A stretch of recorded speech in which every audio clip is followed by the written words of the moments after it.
Let me sit back a little bit. There we go. Hello, Internet. I'm Jackie Fox, and longtime watchers of my presentations might realize that my comforter isn't on my bed. Let me address that first. I've had about an hour of sleep because my ears started to hurt again because I apparently still have an ear infection. So my comforter is in the living room because I tried to sleep in my recliner because it helps to sleep upright during this. It's not good to lay down while you have an ear infection for long periods of time. And, fucking frustrating. That's also why I'm coming to you early in the morning. There's another reason, though, that I'm coming to you early in the morning. I want to kind of intentionally limit the number of people who see this video live because I'm going to put what I think is an important disclaimer here at the front. A couple of things. The research that I'm going to be talking about here is very limited, so take it with a grain of salt. I'm going to be talking about my own personal experiences to kind of back up that research, which you should also take with a grain of salt because I haven't been able to get a test to, or any sort of medical testing to verify what I'm talking about within my own personal health. So take that with a grain of salt. And this also can be a really dark topic, which is why I think that the media isn't touching it right now. But that being said, there is an aspect of the coronavirus that pretty much no one in the mainstream media is talking about, and that's probably because it's pretty depressing. I mean, really depressing. They may just want to not freak us out until they have really good evidence on this, and that's going to take a while. This comes from a study that was published in Nature. I can actually link to the study. That's going to be in the comments once this video is done. The study itself was actually on SARS-CoV-2 and also talks about MERS a bit, but they also bring into this study some evidence that we're seeing about COVID-19, and that is, and the commonality between all three of these is that all three viruses seem to have a spike protein that has the capability of latching onto and basically like reprogramming and disabling T cells. Now, what are T cells? T cells are one of the most powerful and specialized cells in our body as a part of our immune system. So basically, the coronavirus is, at least in theory, based on evidence that we have so far, based on what is unfortunately a limited amount of testing at this point, seems to have the ability to turn off parts of our immune system. And that's just real fucking bad. And that's actually going to get a lot worse once we get into flu season if this is still around, which it seems likely that it will be. Because then you're going to have people who catch COVID and, you know, maybe they're having trouble with that, but they also get the flu because they have a weakened immune system, and maybe the COVID won't get them, but the flu might. So moving forward, we definitely need to be considerate of that. And all of this says to me is like, we can't underestimate this, especially now. Until we know for certain that this, unless we find out that this isn't definitively the way the virus works, it could be a lot more dangerous than we've been suspecting. And it's important to point out that this function of MERS and SARS and COVID-19 is actually incredibly similar to the way that the human immunodeficiency virus works, HIV. Now, all of the sources that I have read have been real clear to point out that there is a major difference between these three viruses and the way that they function and the way that HIV functions. And I'm going to point that out here too. So I don't want you to like just hear that and think that I'm saying that that COVID-19 is like an aerial transmittable HIV, because it isn't. First, it seems, I mean, we don't really know how true this is yet. It seems that the body can recover in a way that it just can't with HIV. And one of the big reasons for that is the point that they all made in their articles, and that is that when HIV latches onto a T cell or to an immune cell, it has the ability to insert its DNA into it to turn it off, which is what these do. But also in doing that, it has the ability to kind of write itself into the cell so that when the cell replicates, it's also replicating the virus. It's important to point out that these viruses do not replicate in that way. They cannot just simply hijack our immune cells and use them to self-replicate. Now, as a virus, they can replicate in our other cells, but it is important to note that they can't hide and replicate within our immune cells. That is a major distinction. I don't want to underplay that. And, you know, if you want to hear actual medical experts saying that, again, I'm going to try to get those links in the description as soon as this video goes up. So you can feel free to check that out. It's a little bit dry, but it is what it is. That is, you know, again, the media isn't covering this probably because it's a real fucking depressing topic and kind of a scary thought, but I mean, so all of the sources I could give you right now are pretty academic and dry, but it is what it is. So how does that come to me? So I had a really wild experience back in December. I was staying with some friends a couple hours away from home, and I stayed with them for a couple of days. I was sleeping on their floor because they already had someone sleeping on their couch. And I was going to sleep on the third night, and it was really painful to breathe.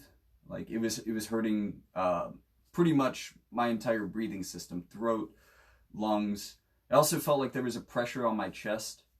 It made it very hard to sleep that night. When I finally did get up, you know, I really wanted to keep trying to sleep because I didn't get a good quality of sleep that night. The thing that finally got me off the floor was the fact that I felt incredibly nauseous because it was hard to catch my breath and a lot of stuff like that. And that made me really nauseous, and I ended up dry heaving for quite a while under their toilet, which was not fun. One of my friends woke up and made me breakfast, and that made me feel a little bit better. I laid on the couch. It was incredibly hard to catch my breath. Breathing was still very painful. Still felt a pressure on my chest. I ended up losing that breakfast a little while after that. It was not a good morning for me. I ended up going on a walk with them and their dog, and I could not keep up with them. Like, it was really hard for me to walk. Everything was really taking the breath out of me. And, you know, I constantly wanted to sit down during that. And it was really hard to get back up, like just physically getting back up, even though, like, I guess sitting down kind of made me feel sicker in a way, but it also made me feel like intense vertigo to stand up. It made me feel like I wanted to throw up and really took my breath.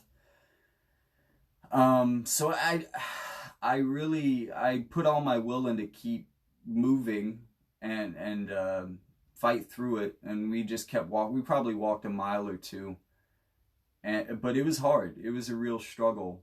By about 4 o'clock that day, I think it was 4 or 5 o'clock, I was feeling marginally better. Still pretty bad. I felt like I could feel worse pretty soon. So I made what might not have been the best decision. I decided to make the long drive home. I figured, you know, I'm going to be sitting during the drive. I can pull over if I start having problems. But really, I wanted to be able to sleep in a bed and try to recover. And I made it home. I picked up some food on the way, ate a big old fast food meal, managed to keep it down. And I felt like crap for the next couple of days, but it was nothing like that first day. I mean, I didn't have the pain or the breathing difficulties. I just felt really lethargic. I felt like a lot had been taken out of me. So like ultimately the symptoms, the serious symptoms didn't really last for more than a day. But the reason that I bring this up, one, because I didn't know what it was at the time. I had no idea. I'd never had any sort of a sickness like this before. This didn't even line up with the experience that I had when I went to the emergency room and got treated and got diagnosed with emphysema. This was actually like considerably worse than that, in a level of intensity, even though it was very short-lived in comparison. And the steroids that I still take for that weren't really doing much to help. So that was also pretty scary. But it kind of makes sense. Like, you can't really treat COVID with steroids. But the reason that I bring that up in this video is that I've had respiratory infections, sinus infections, and now an ear infection that has lasted for close to a month now. After I first mentioned this in a video, I did find a community health center that saw me for about $40. My prescriptions were about the same price, and I figured I could afford that. I could make that sacrifice, but it looks like I'm going to have to call them again maybe here in an hour when they open up and ask them what to do now, because I'm out of all of that stuff at this point, and it's picking back up pretty quickly. And part of the reason that this worries me is because, with the way that this research suggests that COVID-19 attacks the immune system, I'm thinking that, it really decimated mine. That's probably why I felt pretty lethargic and got sick of something else pretty quickly thereafter. And I just don't think my immune system ever recovered. I mean, I kept getting sick, and that kept taking a toll, and I haven't had an opportunity to get better in what is now going on like 4 to 5 months, which is pretty scary. And that's kind of an invisible symptom of this that can last longer, it seems, than the virus itself. And according to the limited research, again, limited research, they've only been able to really study this in a certain number of people. It doesn't seem like nearly as many people are studying this as other things related to the virus. It seems like the individual immune response can be very different for each person that experiences this and how they can cope with it. So for some people, like, you might be fine. Fuck happened. For some individuals, you might be fine. This might not be a problem at all. Your immune system might bounce back within a week. That's what they found in one person in these studies. But for other people, their immune system just absolutely crashed. And there's also some talk of something called... damn it. Okay, I think I'm back again. It keeps cutting out. Cytokine storms are where you have kind of this feedback loop in your immune system. Your immune system starts fighting itself and overreacting to itself, and it causes a lot of inflammation. And naturally, a lot of inflammation in the lungs is a really bad thing, and that has been a major problem for people that I also don't see getting really brought up in the media very much. So yeah, that's a real big downer, and it's a scary thing for me to be living with right now, and it's even scarier to think that there's millions of people out there to some degree that might be living with this as well. But let me before I finish this video, I don't want to leave you on such a negative note. I'm going to be doing in the future a video in the near future, as soon as I can get my laptop together, because I want to like make this a beautiful video. Really well done. I'm going to be doing a video on the politics of Final Fantasy VII Remake. And I have a friend, I'm pretty sure her channel name is Professor Flowers. I will drop a link to that in the description as well. We've been talking on Twitter, and she says she's going to be doing a video on Final Fantasy X and the philosophy of that. And that's something that I think is really important to understand right now, and I really can't wait for her to put that video out, because there's this underlying theme in the game of being able to look at an existential terror. Like, the big bad in that game is basically an eldritch horror in terms of scale. And being able to look at that sort of existential terror and still finding the ability to laugh and finding humor. Because when I'm feeling really bad about this kind of stuff, finding some way to be able to laugh is the thing that makes it worth continuing on, basically. And I encourage you, if this video has hit you hard, these are things that we need to think about. We need to face this realistically, but don't just sit with it. Find a way to laugh. Find a way to make yourself laugh. Think of the most absurd thing you can, and just, even if it feels like you're faking the laugh, that's a brilliant thing that we can learn from Final Fantasy X. I think everybody's seen that fake laugh scene in there, and I think that it's really profound and it gets misinterpreted out of context. But even if you have to fake the laugh after this video is over. Find some way to do it, because it's a really good medicine. And another thing is, another big killer of just good feeling and good mental state are the words, "What's the point?" When we start to feel hopeless, when we start asking ourselves, "What's the point?" we go to a real dark place real fast. And I don't have a great way to tell you how to get over that, other than, finding a way to laugh. Laughter can be a brilliant point to keep living. Joy is a great reason to keep going. Having a feeling of purpose. Find something you can do for the world. Making these videos for me is often my purpose that keeps me feeling like there is a point.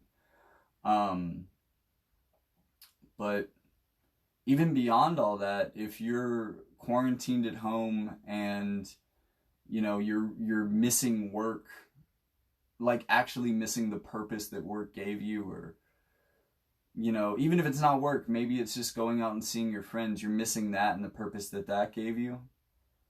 Wake up, go through your old and normal morning routine like you have somewhere to go.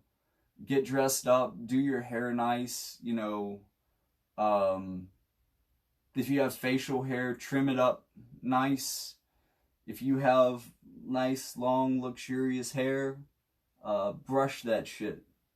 Make it real beautiful. If you do makeup, put on your makeup. If if you haven't showered in a while, take a shower. Beyond that, if you're the kind of person who wears cologne or perfume, even though you have no one to impress but yourself, put it on. Remember that there is a normal life that you will get back to. There is a normal life that you had. This will not go on forever. This is not hopeless. This is not the end. You can keep going. And sometimes the best way to trick our minds into believing that, when it feels so hard, is to go through the motions and just do it. So, as it happens to be pretty early in the morning as I'm recording this, I encourage you, after this video, find a way to laugh, and then go through your normal morning routine as if this was just any other day. Make yourself a nice breakfast, sit down and really enjoy it. Take in that moment and savor it.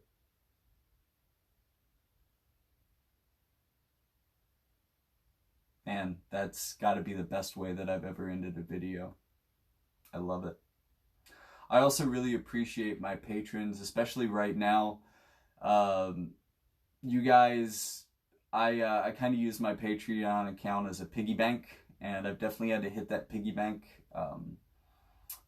I also went to the same clinic for mental health because I'm not in the best mental state all the time right now. That's why I've had to learn some of these things really profoundly. And I know a lot of people in isolation just aren't doing good either.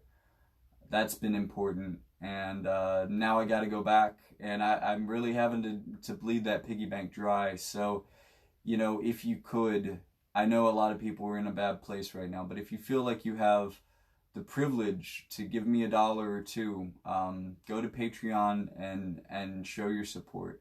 because that's going to help pay these medical bills for me, and I really appreciate that, because let's face it, the government still hasn't stepped the fuck up, and they seem to have no plan to give me the tests that I need to even find out if that's truly what I experienced, if this is actually what's going on. And you know, getting my my white cells and like immune system tested, that's super out of the question.